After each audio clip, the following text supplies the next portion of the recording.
After 25 years working for peace and reconciliation, people ask me all the time, why are you doing this?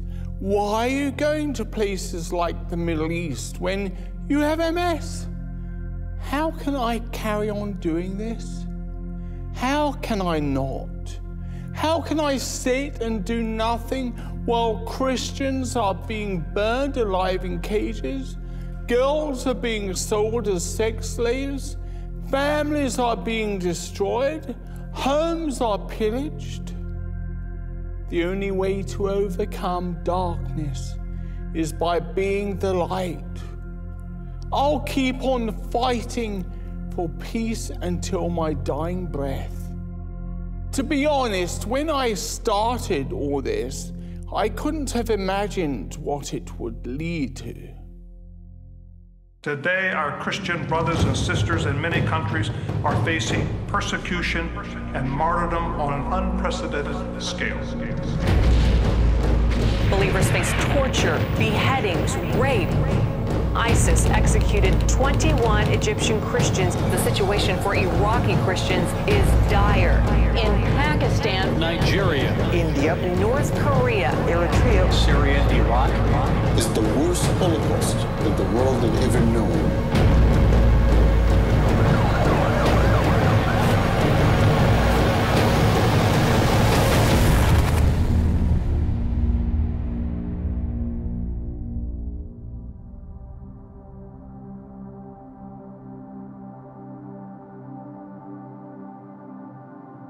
Christians have been persecuted from the very beginning. We all know of Stephen, the first martyr, who was stoned to death. John the Baptist, who had his head cut off. The first apostles, who were murdered in violent ways. And under the Emperor Nero, ordinary Christians were tortured and thrown into arenas to be eaten alive by wild animals. That's history. But what about today? The reality is that over 200 million Christians around the world are experiencing extreme levels of persecution right now. That's more than 3 times the entire population of the United Kingdom. A small percentage of people are doing something, but mostly people in the West are unaware of the extent to which Christians are being persecuted. Or even worse, they are aware, but they are indifferent to it.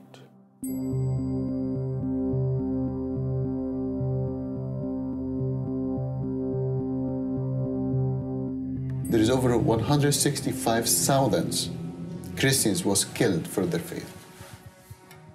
Just last year. There is between 200 and 300 million persecuted Christians worldwide, and the world is remaining silent about it. It's the worst Holocaust that the world had ever known, and even the churches here doesn't know about it.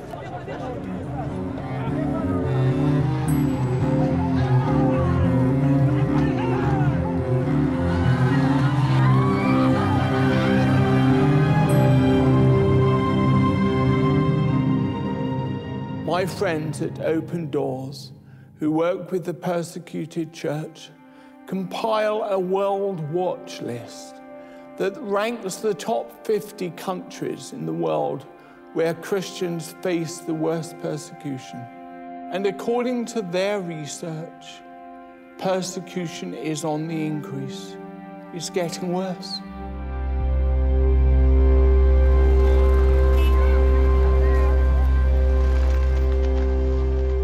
The level of persecution and oppression of Christians around the world continues to increase in many countries. Over 3,000 Christians are known to have been killed for their faith during the reporting period, a figure which is twice as high as last year. North Korea sadly continues to top the list as the most difficult place on the planet to be a Christian. But there is also real concern about other countries such as Egypt, Nepal and India. In Pakistan, for instance, 168 churches have been attacked, and the situation faced by many Christians in Afghanistan has worsened since the last report by Open Doors. So for many around the world, their Christian faith puts them at imminent physical risk of attack.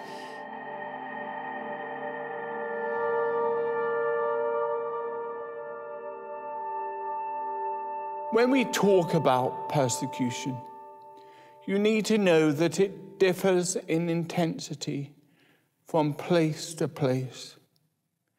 In the West, it might be more subtle, but in Iraq and Syria, it is most certainly not. It is a matter of life and death. People are held at gunpoint. They had their families killed. They've seen their loved ones massacred in front of them. They've been asked to give up everything for their faith in Jesus. Persecution comes in a variety of ways.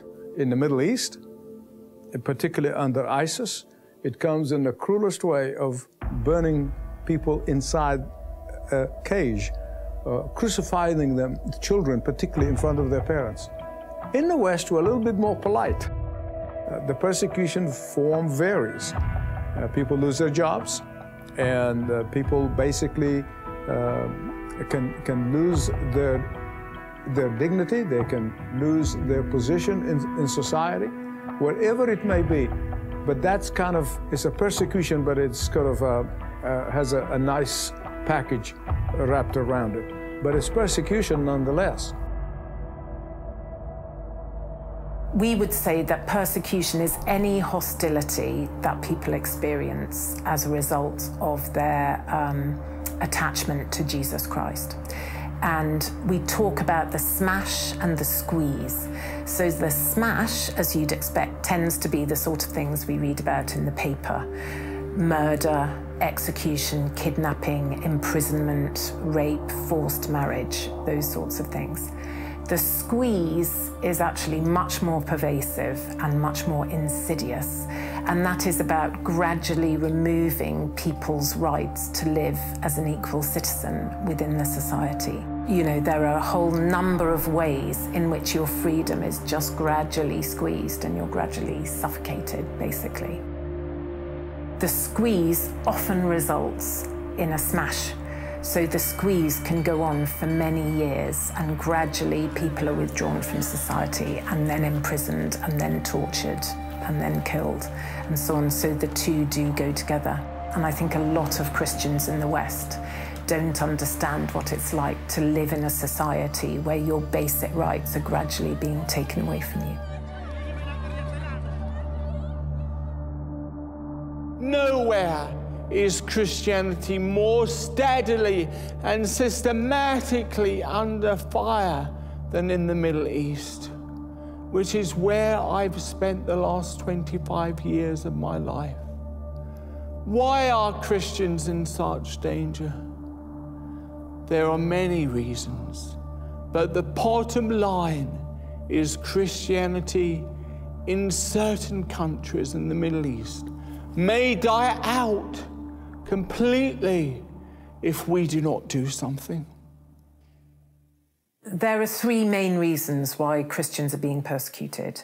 The first is where the government, there's a national reason why people are not allowed to practice their Christian faith.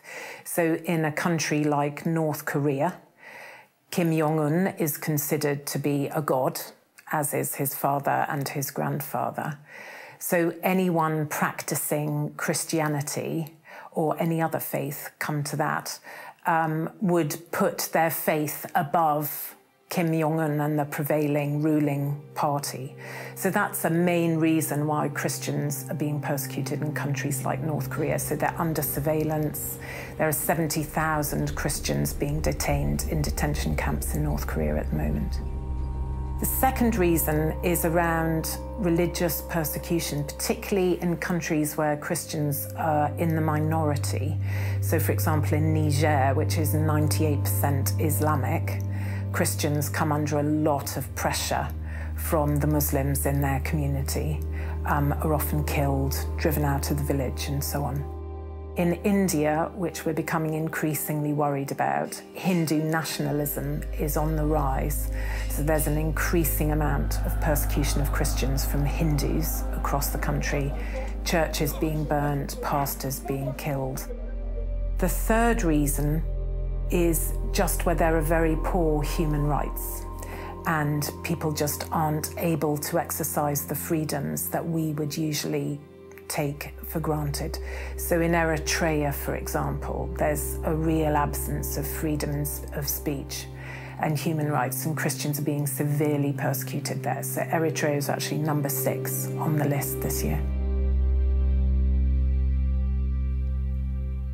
Let's take Egypt, for example, where there are large numbers of Coptic Christians, about 15 million, that's 10% of the population.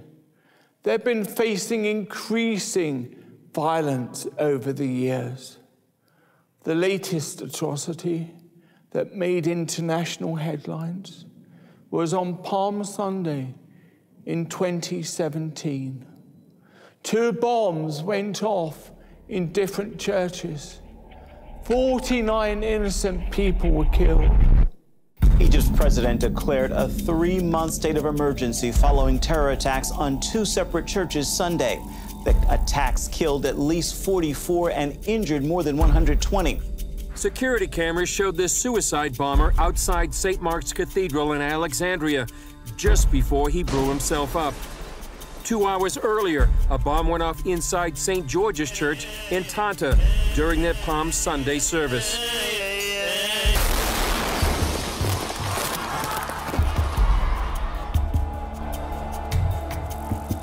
ISIS claimed responsibility for both deadly attacks. They warned of more to come. Earlier in the year, they released a video claiming Egyptian Christians were infidels and their favorite prey. Imagine these people all dressed up, carrying palms, going to church, and these bombs just obliterate some of these little girls, little boys, little kids. That tore me up. I mean, there are so many things that I see that just devastate me. But here's what the pastors and the church leaders, these are the heads of the denominations, told me. That according to their statistics, the following weekend, on Easter Sunday, collective church attendance were about 3 million more Christians who went to church that Easter than the previous year. This is to me the most, I mean, I get goosebumps just thinking about it. They were saying to the terrorists, we're not afraid of you killing us, we're going to church. The incredible faith of these people in the midst of absolute horror, you know, blood and flesh scattered everywhere. But then the next Sunday, they went to celebrate the resurrection of Jesus. And in many ways, they were celebrating the resurrection of these precious people who died the week before.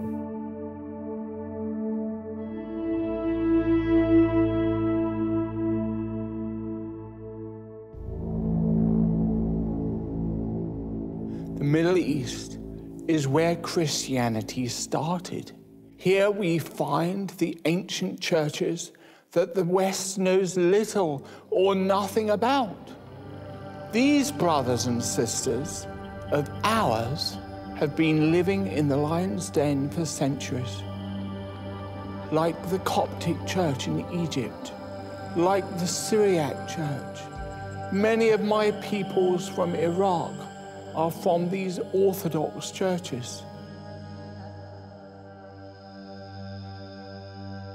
The Syriac Christians basically faced persecutions since the early Christianity.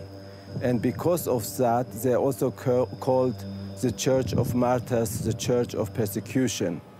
But still, the greatest change in our time, if I say in our time, last century and this century, it's happened through the genocide of 1914 and 1915, and now through the Iraq War and the Syrian War.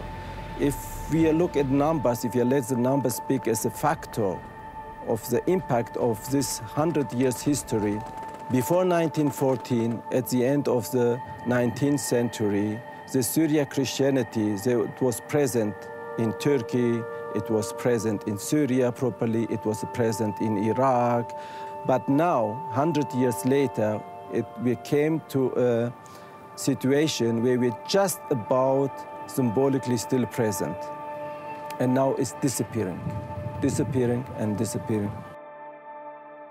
One of our bishops of the Syriac tradition in Iraq, he was kidnapped and very brutally, even as they video him, cutting his left hand, his right hand, and he didn't convert, and then cutting also his legs until they totally cut his head and killed him, and even sent the video to his wife. I mean, why does this need to happen?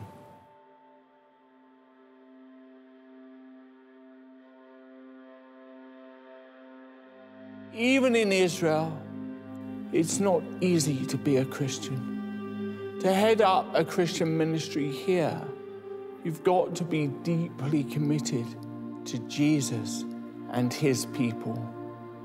My dear friend, Pastor Naim Hori, in Bethlehem, leads a truly born-again, spirit-filled congregation, but at great personal cost.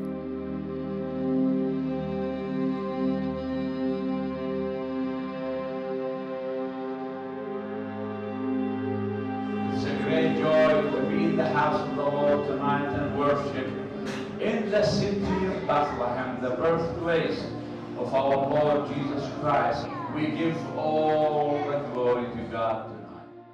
We are in our church in Bethlehem, the largest evangelical, born-again Christian, filled with Spirit church in the city of Bethlehem.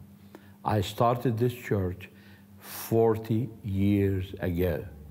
In the Middle East especially, Christians been under heavy persecution, especially the last 30, 40 years, 50 years. I can see the reason why, because the word of God start to be spread more and more and more in the Middle East, which in the past we didn't have any Christian TVs talking about Jesus. But now it's more persecution because so many people start to hear more evangelical groups talking about Jesus, evangelizing, preaching, teaching, singing, all about Christ and the teaching of Christ. And I think that's the reason, because of that, we are now under very difficult time and persecution.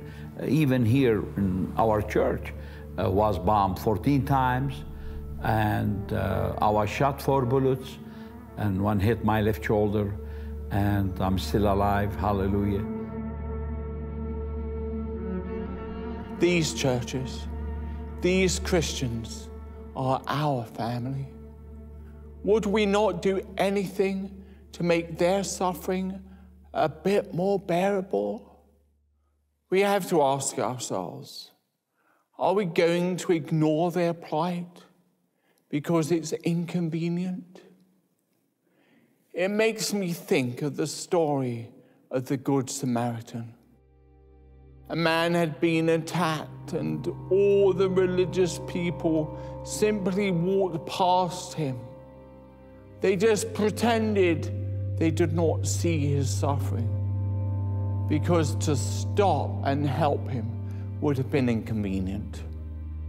Only a Samaritan came to his aid, and the Samaritans were not even seen as the real good Jews. Yet the Samaritan had a compassionate heart, and his compassion moved him to action. If we claim to know and serve God, we must do no less. The Samaritans are still here to this day. They're being horribly persecuted over the centuries. So there is only a very small number of them left.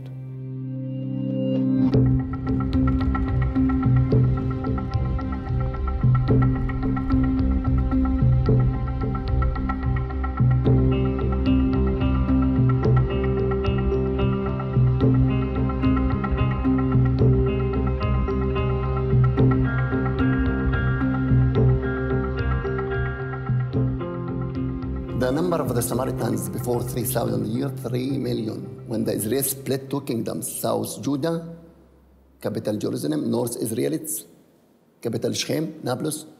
We are from the kingdom of North, from Israelites.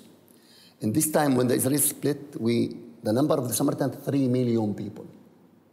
But in the 1917, before 100 years ago, the number of the Samaritans, 146 persons.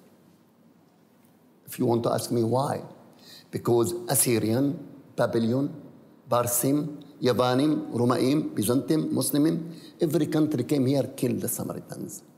I wrote it, the history of the Samaritans. I remember the history when all the people we killed the Samaritans. No, now this is not good. So every time we pray to the God in the synagogue, our synagogue, to be peace. I afraid about the future on the community.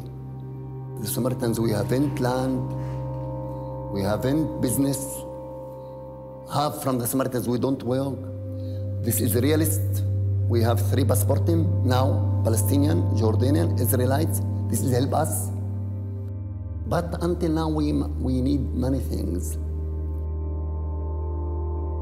I think all the world, we must learn from the Samaritans. What to learn from the small sect in the world, from the community of the world? To learn, the war is not good for the world.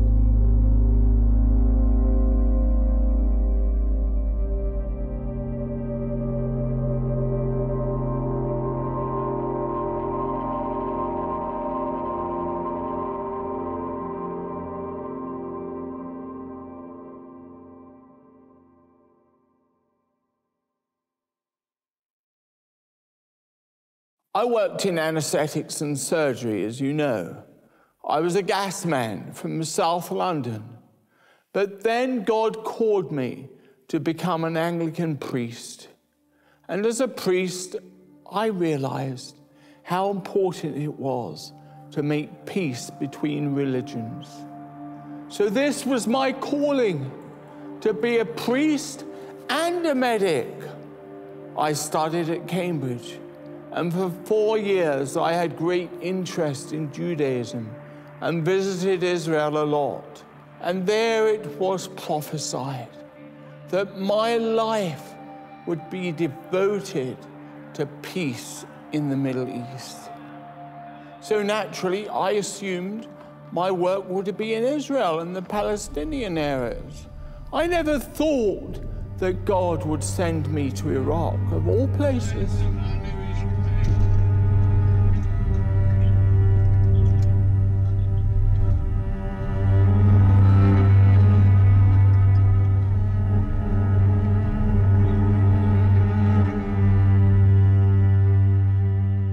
So later, when I became a canon at Coventry Cathedral, and I was asked to head up the International Centre for Reconciliation, with a mandate to promote reconciliation in the Middle East, it all started coming together for me. That was in 1998, the same year that I was diagnosed with MS.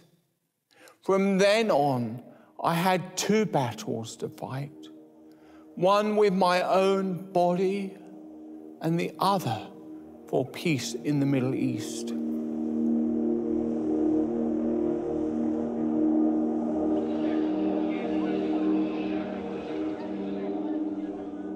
What many people don't understand is that in the Middle East, you cannot separate politics and religion. Religion is their identity and way of living. But when religion goes wrong, it goes very wrong. And then we as the church need to be there to find solutions. Take it from a man who has been part of both the religious and political sides. A rabbi, a former politician, my dear friend, Chief Rabbi Michael Melchior. I also had a period for my sins where I became a politician. I was a cabinet minister in the Israeli cabinet government. I was for 3 periods in the Knesset. And at the same time, I worked in the parallel world, working on relations between Jews, Christians, and Muslims. And we worked together with Canon Andrew White, who is really not only a friend and not only a student, but also a teacher and also a messenger of God.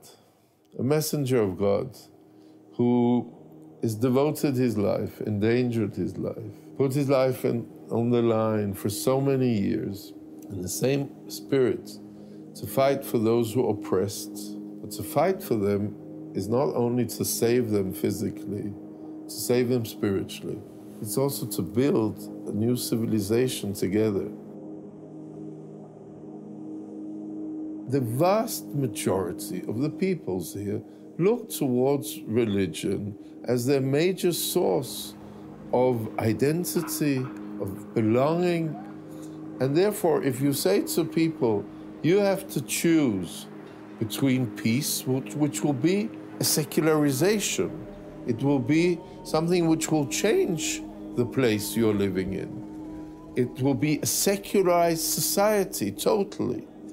So you can choose between that, and you can then choose your identity, your belonging, your belief. Then people choose their identity and their belonging. They don't choose the peace, because people don't want a cheap version of a westernization of their society. They don't want God out of the equation.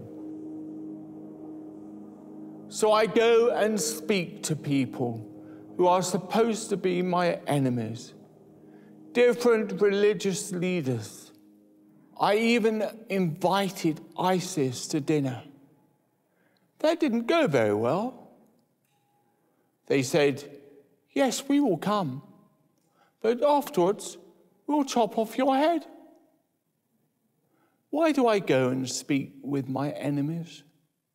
Well, who is my enemy? It is a person whose story I have not heard. So I listen to their stories and I talk with them and we become friends.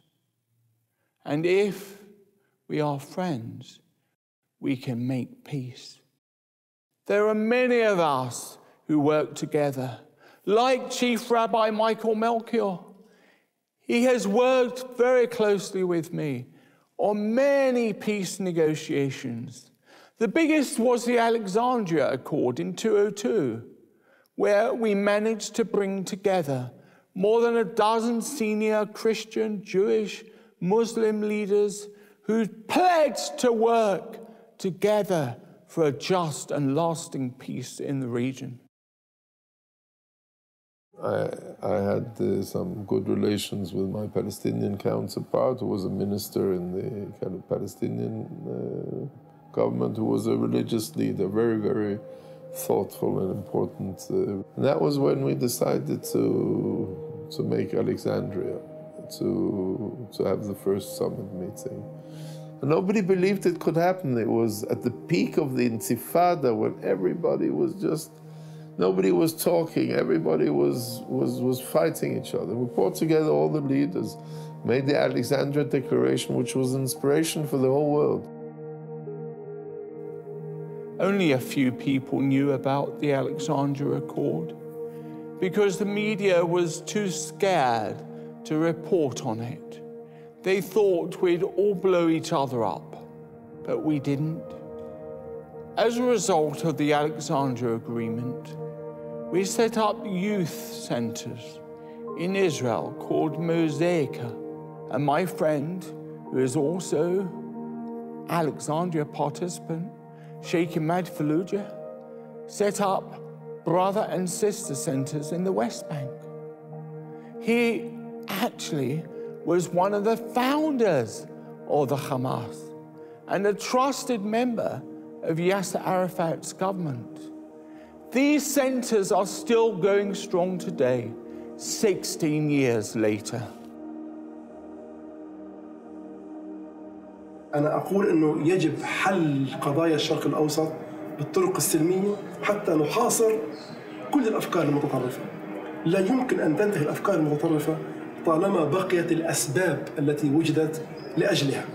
هناك ظلم، التطرف هو وليدة الظلم، وليدة القهر، وليدة انعدام الحرية والديمقراطية في المنطقة. يجب أن نعزز الديمقراطية في المنطقة، يجب أن نعزز الفكر السلمي، الحوار. أنا أرأس مركز أدم لحوار الحضارات، نحن مركز إقليمي في غزة، في الضفة الغربية، في إسرائيل، في الأردن، في مصر، ولدينا علاقات كبيرة جدا مع قادة الفكر الإسلامي في العالم. نحاول طرح فكر إسلامي معتدل يحترم الإنسان وكرامة الإنسان. إذا نجحنا في هذا الفكر وإذا نجحنا في هذا العمل هو الطريق الأقصر لهزيمة داعش والأفكار المتطرفة. نحن نحاول أن نصنع تكامل حضارات، حوار حضارات. أنا عندما أسست مركز أدم لحوار الحضارات، وأنا هنا أذكر صديقي فاذر أندرو وايت الذي عمل معي منذ أكثر من 15 سنة، ونحن نعمل من أجل حوار الأديان، بناء الثقة بين الأديان، كيف يلتقي الشيخ المسلم والكاهن المسيحي والحاخام اليهودي، نلتقي على طاولة واحدة، نتحدث مع بعضنا البعض كأخوة في الدين.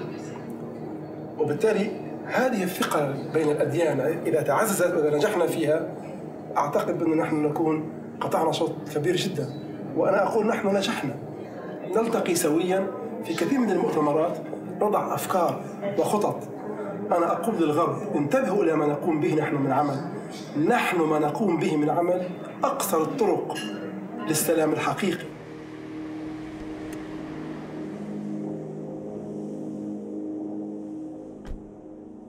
Of course, these groundbreaking accords couldn't go untested. Soon after the Alexandria Accord was signed, I had a relapse in MS, and I landed back up in the UK in hospital. One day, I received a series of phone calls, the first from Yasser Arafat, then 3 minutes later from Michael Melchior, then Deputy Foreign Minister of Israel. They both told me the same thing. There was a dramatic standoff happening in Bethlehem that was threatening the peace which we had just managed to secure. Then the phone call from George Carey, the then Archbishop of Canterbury. I told him, "I'm ill in hospital, Your Grace." He said, "I know, Andrew, but they can't do this without you." I asked him, "Are you telling me to go back?" He said, "I'm afraid so, Andrew." So I discharged myself, I got on the plane and returned to Israel.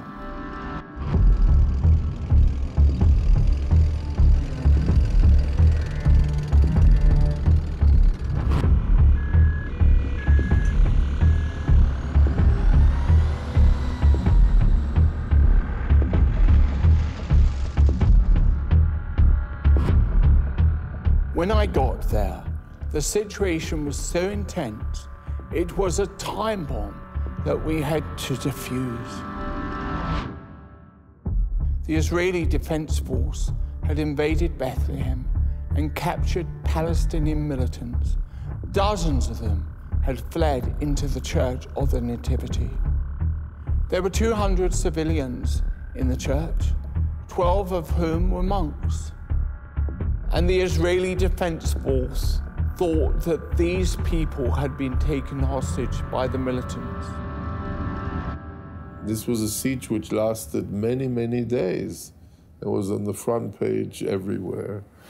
And it turned out that Arafat, at that time, was the Palestinian president. Arafat would not hear all the politicians that asked him to come. He was very not compromising. But what the Israelis didn't understand is that Arafat had a soft spot for religion. He was a very religious man. So when he was approached by the religious leadership, and Andrew was leading this negotiation, then it took half an hour, and he said, "What do you want? Which terms do you use?" I agree immediately, and the whole conflict was ended. That was it.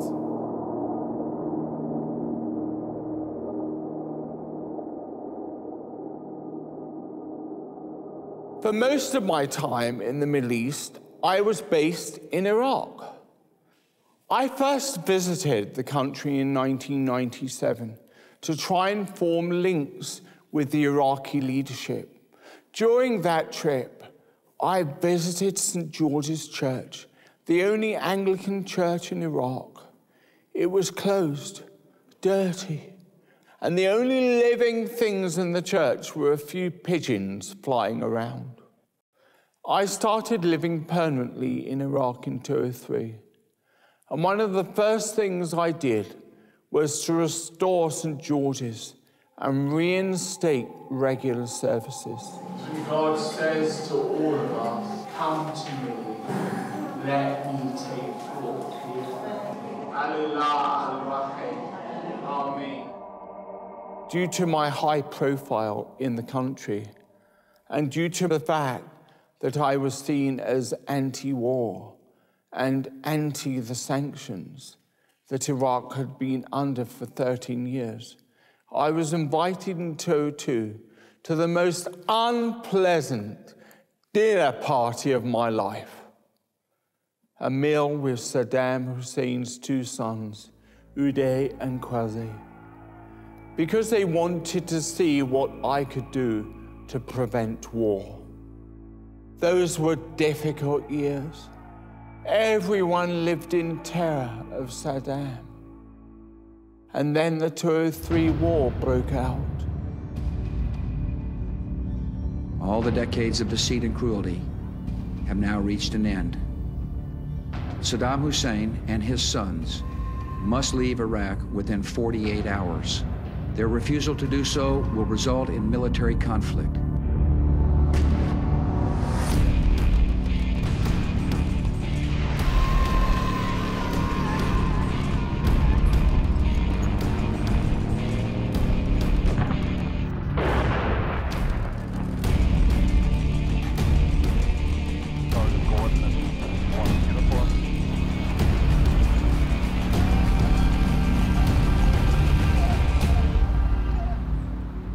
After the coalition forces invaded Iraq, Baghdad became very unstable. Bombings and attacks every day. It was a total war zone. Eventually, it became too dangerous for expats to attend St. George's Church. So we started holding extra services in what had once been Saddam Hussein's throne room.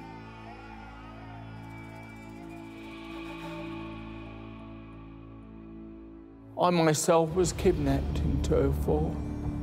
And after that, I had to travel about with vastly increased number of bodyguards.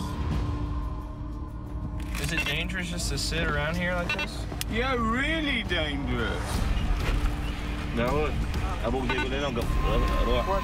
We're not sitting here if they've run out of benzene again. Very close, please. We'll just drive. Too dangerous to be here. No, this is a safe area.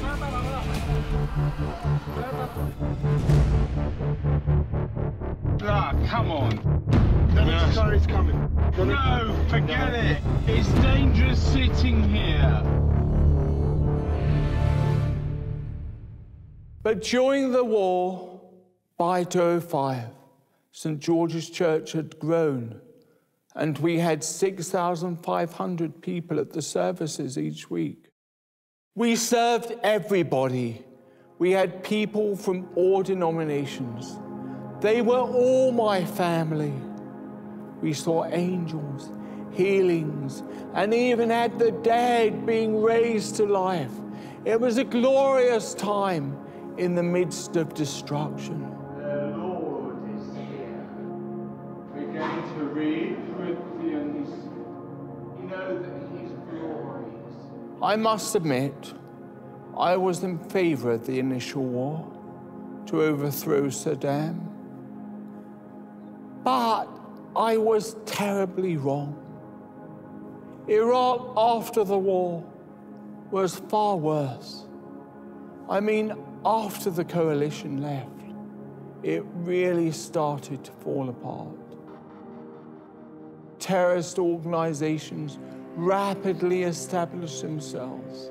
It became especially dangerous for Christians. I saw so many of our people killed. I counted one day, it was 1,272. And after that, I didn't count anymore. And then ISIS came. They were responsible for the cruelest persecution in recent years.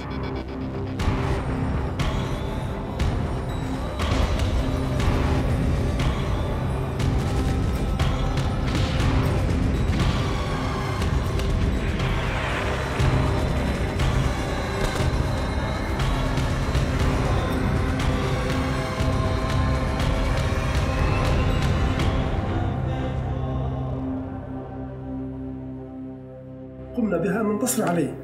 أنا إذا ذهبت إلى المسجد لأصلي ركعتين أنتصر على الشيطان. إذا قرأت القرآن أو الكتاب المقدس أنتصر على الشيطان. ولكن كيف أنتصر على الشياطين البشرية؟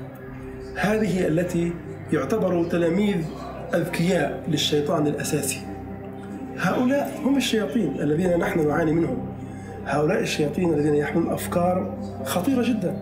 يستخدموا الدين بطريقة ليس كما أرادها الله سبحانه وتعالى. يستخدم آيات القرآن الكريم وآيات الإنجيل وآيات التوراة.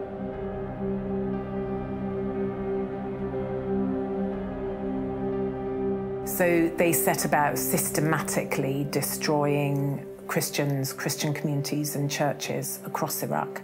So at the beginning of the conflict with ISIS, there were 1.3 million Christians in Iraq. We now think there is something like somewhere between 150,000 to 200,000. The Christians were evicted. They tried to force Christians to convert to Islam, and if they weren't prepared to, they were killed. So in terms of the numbers of people killed and homes destroyed and churches destroyed, it's very difficult to know the exact numbers because the country's still in chaos and we don't know the truth of what happened yet. We know there are mass graves. We don't know how many people's bodies are in them. What is clear is that a whole way of life was very nearly destroyed. Livelihoods have been destroyed, churches have been destroyed, homes have been destroyed, communities have been disrupted, families have been ripped apart. It will be at least a generation before they're able to rebuild back to the sort of lives they had before.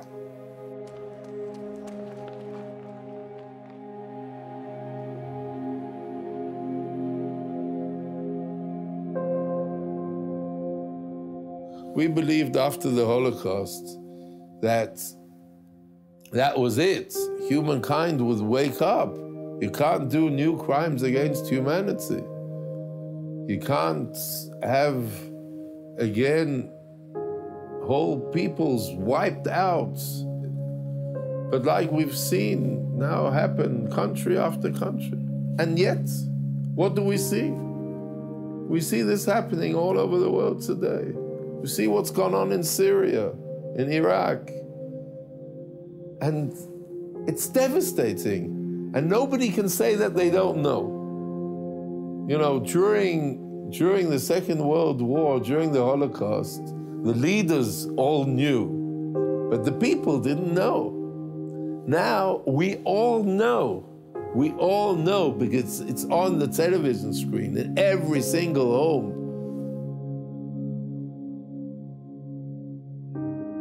I will never forget the day that my friend Jamal phoned me.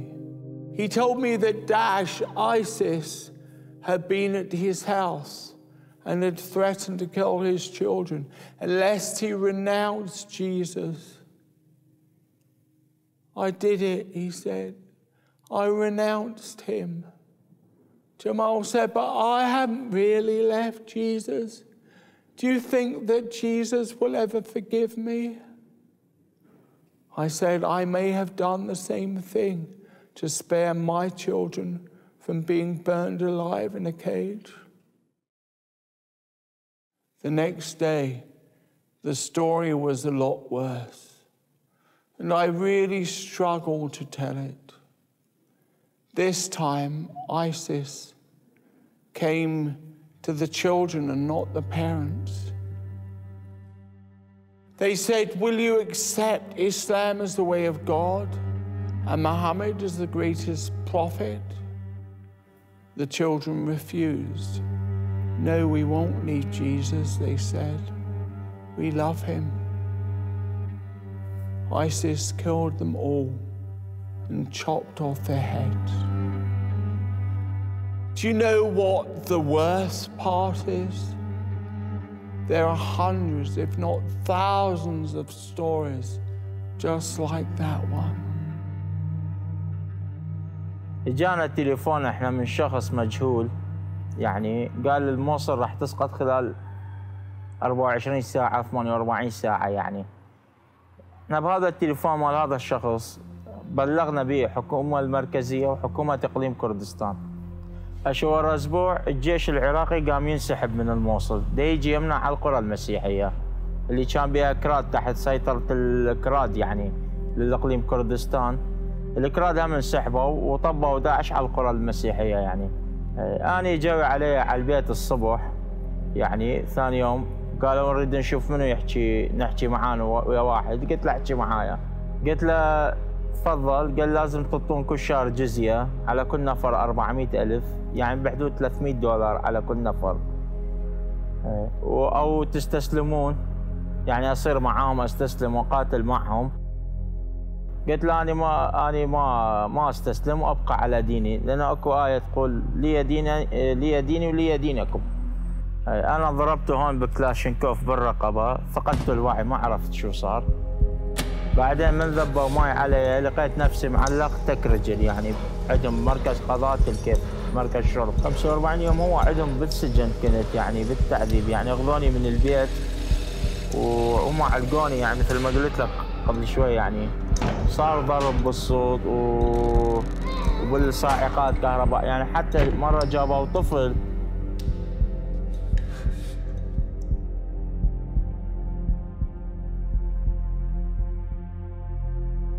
كانوا ينزلوني بالماء القدر يوميا، يعني هاي الشغله. بعدين حكموني المحكمه، قال لي انت نحكم عليك بالاعدام رمي الرصاص. حط لي التاريخ يوم 26/9. بعدين وقفوني على هيك صحراء ترابي، يعني وقفوني وانا بس شنو مشدود كلي، يعني بس كلي دم، وفات 5 6 مسلحين يعني كانوا. يعني قال انت هذا يعني راح تنعدم، ما راح تتراجع عن قتله، هذا هو يعني عادي، انا راح اموت. بعدين اشو التليفون مال هذول واحد من ذول المسؤولين المجموعه اللي كان معهم، رن تليفونهم حكى معه، ما اعرف يعني ايش حكى، بس بعدين ما خلص تليفون قال عفوا لا تعدموا، قال شمروه هنا بالشارع. انا اقول لك كيف، انا ورا ما عافوني شافتني عائله يعني من الموصل، هي شالتني، يعني شافتني بالطريق، يعني فاقد الوعي، يعني بس كلي دم. ولما فتحت عيني لقيت نفسي بغرفة، يعني ما أعرف شو، يعني قلت خلاص أنا يم رب العالمين، يعني صاح مبدل ملابسي وغرفة كلها بيضة، قلت خلاص أنا يم الرب.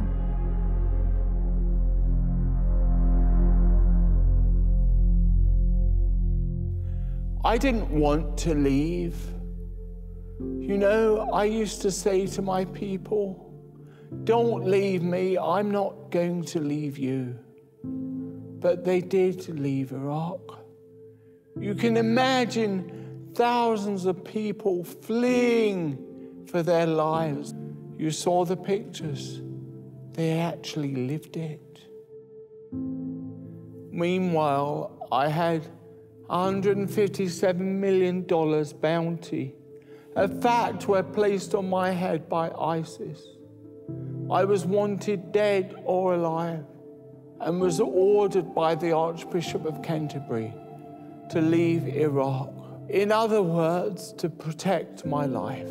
Andrew, he said to me, you are more used to us alive than dead.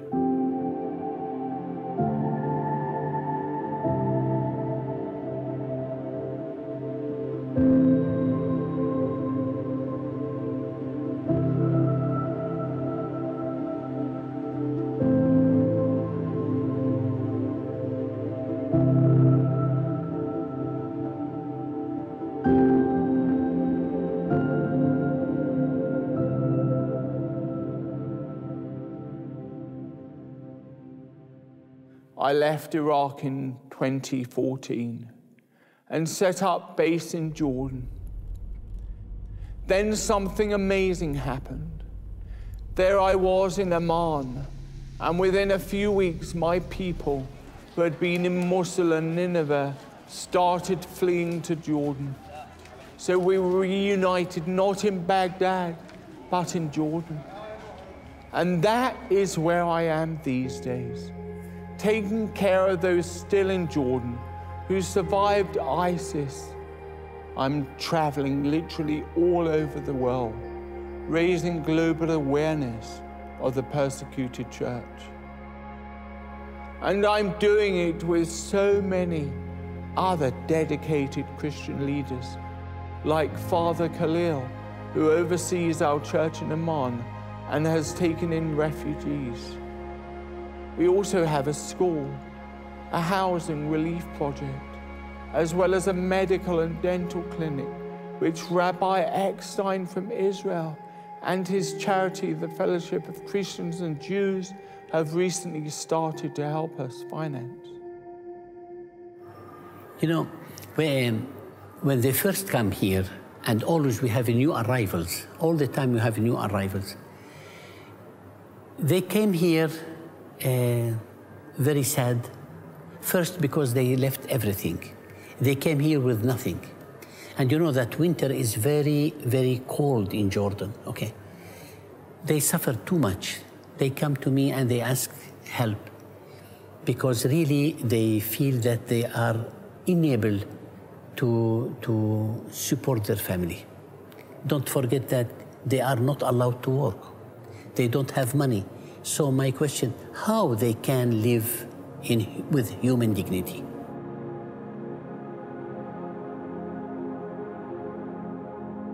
I was asked the other day, tell me about a family who has suffered. And that was very difficult because everyone has suffered. Every family has suffered great pain.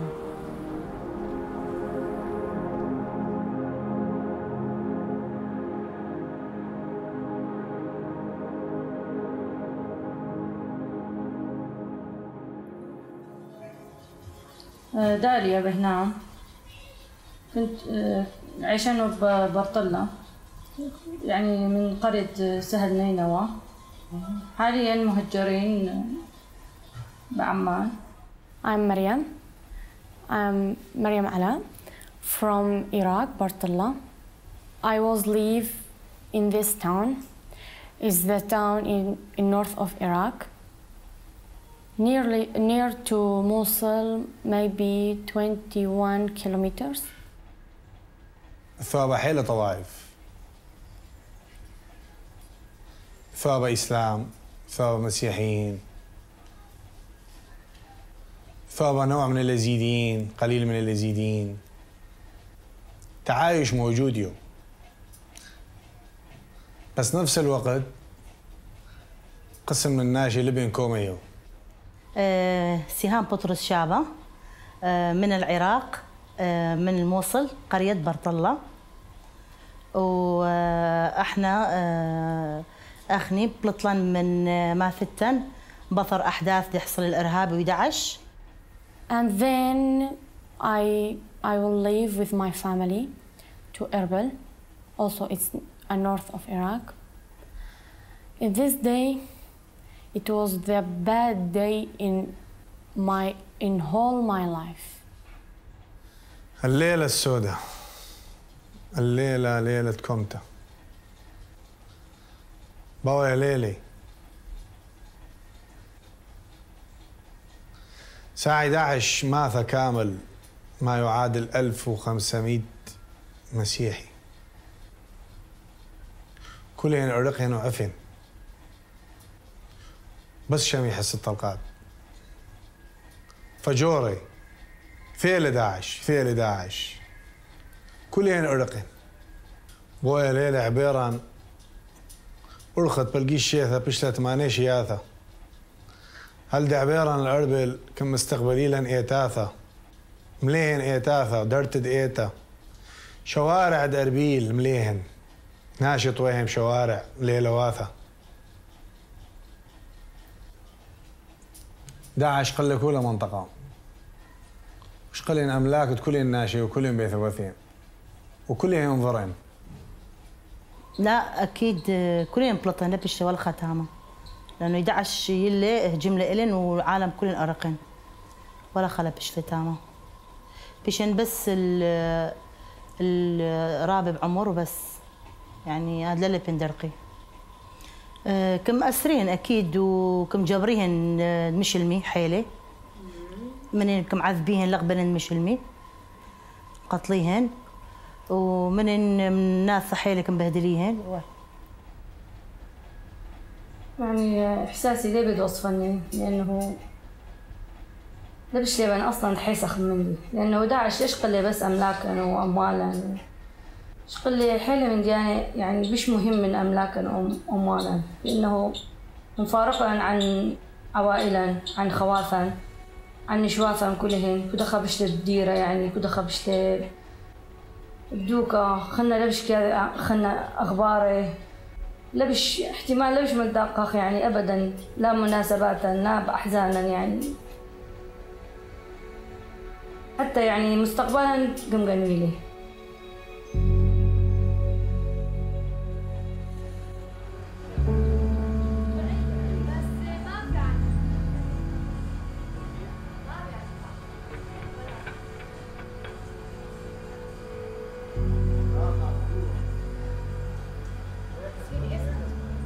And when they start telling me how ISIS treated them, it's horrible. There is no one family arriving from Mosul without a tragedy. In each family, we have a tragedy. The father was killed, the mother was killed, one of the brother or the sister has been kidnapped. Last 2 months, we received Yusuf. They put on him benzene just to oblige the family to leave Baghdad and to go out. أنا سحر وهذا ابني يوسف، كنا ببغداد ساكنين، وزوجي كان عنده مطعم صغير يبيع شاورما وأكلات سريعة. جوي ناس على زوجي بالمطعم قالوا له بتطلع من هون وبترحل أحسن إله. مين هذول ما بنعرف، بس احنا سمعنا إنه هم داعش جايين بالمنطقة عاملين خلية صغيرة بالمنطقة يعني متخبائين وداعش هم موجودين بالمنطقة. شو اسمه بعدين مرة ثانية اجوا عليه قالوا له بدنا نكب عليك نفط وسخ مو النفط النظيف بنحرقك إذا ما بترحلوا. فاجى حكالي قلت له شو نسوي يعني أمك مرة كبيرة وأنت كمان حتى إذا بنطلع على أي دولة عربية ما بتقدر تشتغل لأن عندك صدع ما حدا بيشغلك بيخافوا. فقال لي رجلي أخاف يجي يحرقونا، خلي نطلع. قلت له وين بنروح إذا بنطلع؟ وين نروح إحنا؟ قلت له كلها بدها مصاري، منين نجيب إحنا؟ إحنا العيشة قوة عشان أنت يوم بتشتغل 3 أيام 4 بالبيت. إلى أن إجوي ملثمين كبوا عليه بنزين وحرقوا لي إياه.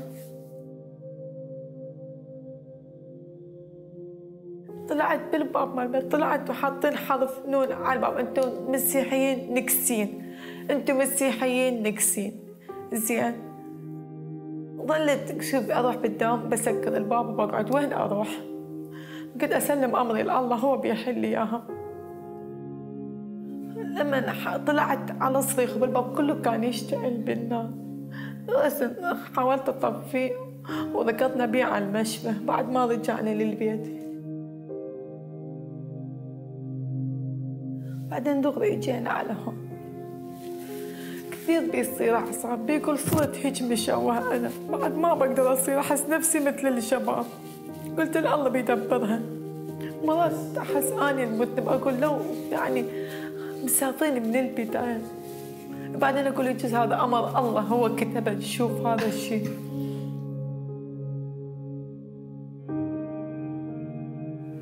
Joseph, show us your arms. Can we see your arms? Is that where they threw the petrol? على التيشيرت. They threw it over your body and your arms. حاولت اطفيه بعدين الى ان عجزت وشلحت الملابس على السرير. بعدين الساعة بالتسعة ما كان في حد بالشارع، بالليل كانت. أنا طلعت قدام الباب فجوت للشباب علي. كانوا ملثمين شو اسمه، أنا هم داعش طبعا. وداروا علي بنزين. بعدين كانت هي هيك النار. وبعدين اشتعلت كتير وحركوني وراحوا. وبعدين بديت أصرخ. بعدين أمي جت شافت الفلوس من عندي، فقدت الوعي. 3 أيام أنا فاقد الوعي. كانوا شايلين المرايات كلها بالمستشفى حتى لا يعني لا يطلع بحاله. معزول ما يقبل يطلع، تدري 6 سنوات ما يقبل يطلع. بصعوبة اجانا، هسه ما قبل يجي. أنا بتمنى يعني أطيب، أتمنى هذا اللي يصير. أي أطيب بأسرع وقت. يعني بعد ما بتحمل، تعبت كثير. تعبت كثير.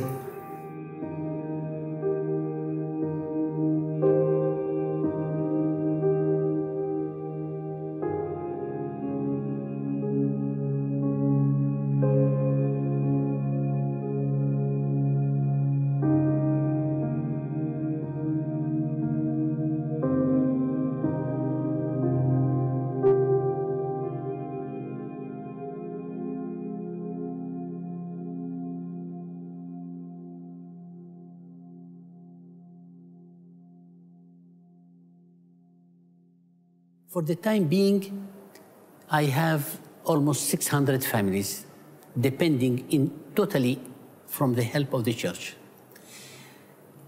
They have no money. So can you imagine how they can live? They suffered and they sacrificed everything just to keep their faith in Jesus Christ. That's why I call them the living saints of the 21st century. They are in a very bad situation. They are suffering, but for the Lord, they told me, we are ready to do much more.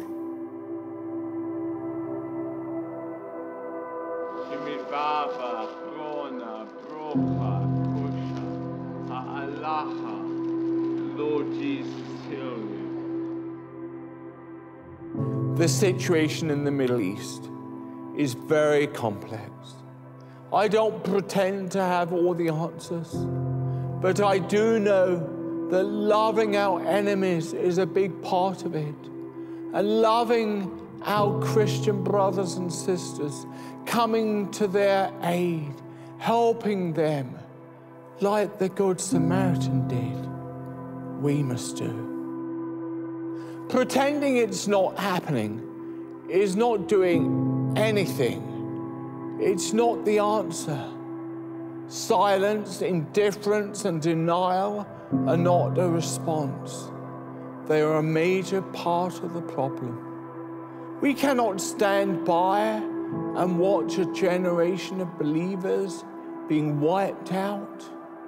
We cannot ignore the people who have lost everything for the sake of keeping their faith. God has given us a free will to do absolute good and to do absolute evil. And therefore, we need to do the work of the Lord. This is what we need. This is what we're put in this world for. Otherwise, why do we live our lives? I think we can destroy evil. We can overcome evil.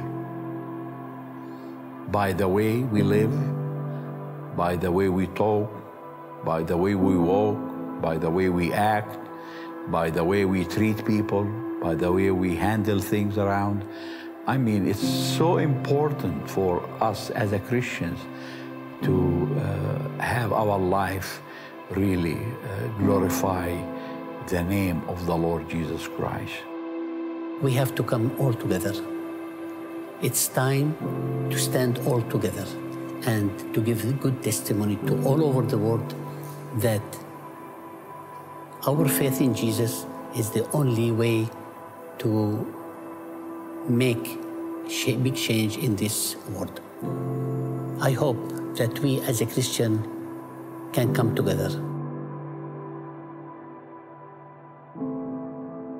So I think the top 4 needs of persecuted Christians, the things they need from us as their brothers and sisters in the West, are first, for us to get informed about what's going on. So I can say from my own personal experience, I had no idea of the degree of persecution that people are suffering. We hear about the smash because those stories make the news, but we don't hear about the squeeze. We don't hear about how people's lives are shrinking in the contexts in which they live. So I think getting informed is the first thing.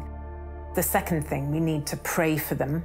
It means a huge amount to them to know that they're not forgotten, but they also understand how our prayers make a difference. The next thing that people can do is to give money.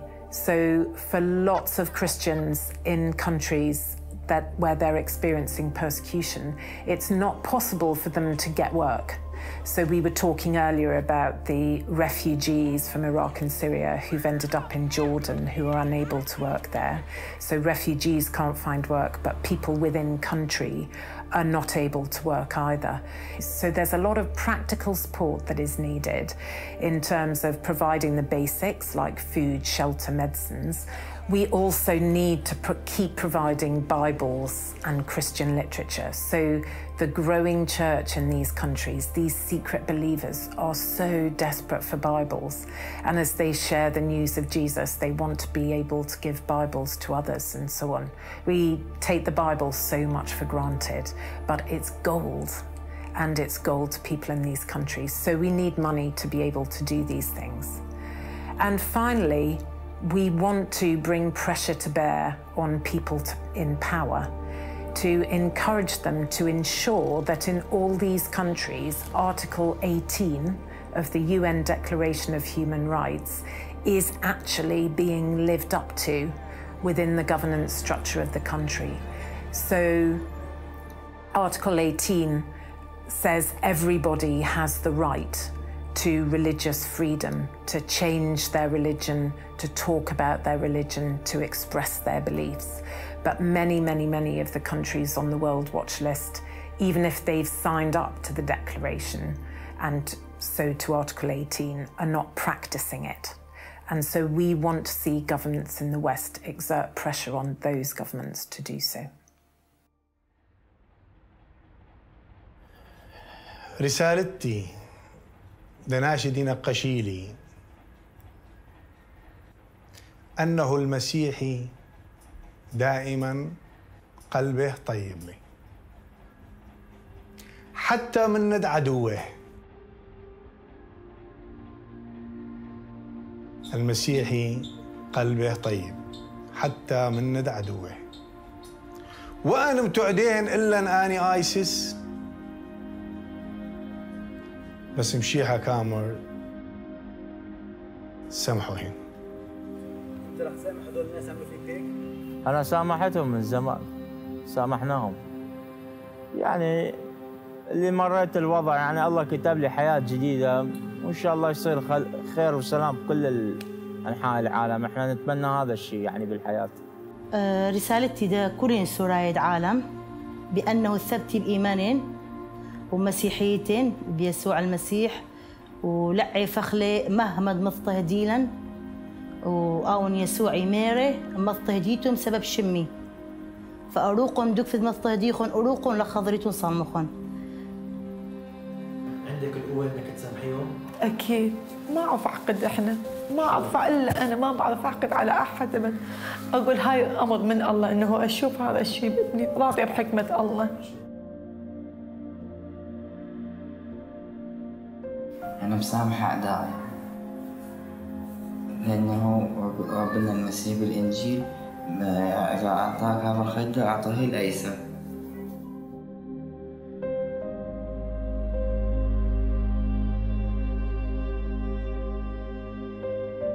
People always ask me, why do you keep going back to the Middle East?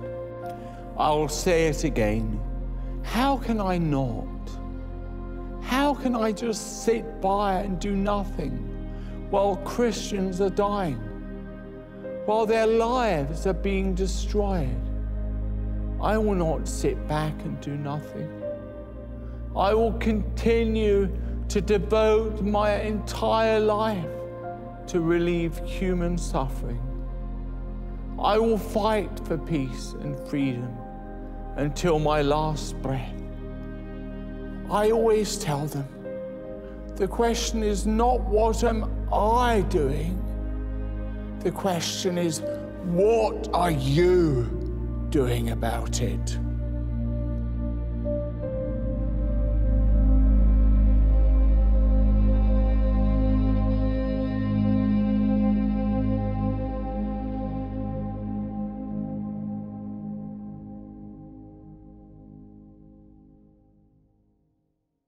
Man can live far from God, not outside God. God is wherever we are, even in suffering. To be indifferent to that suffering is what makes the human being inhuman. Indifference is not a response. Indifference is not a beginning. It is an end.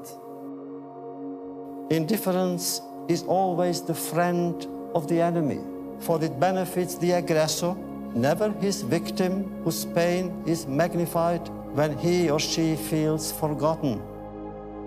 Not to respond to their plight, not to relieve their solitude by offering them a spark of hope, is to exile them from human memory. And in denying their humanity, we betray our own.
La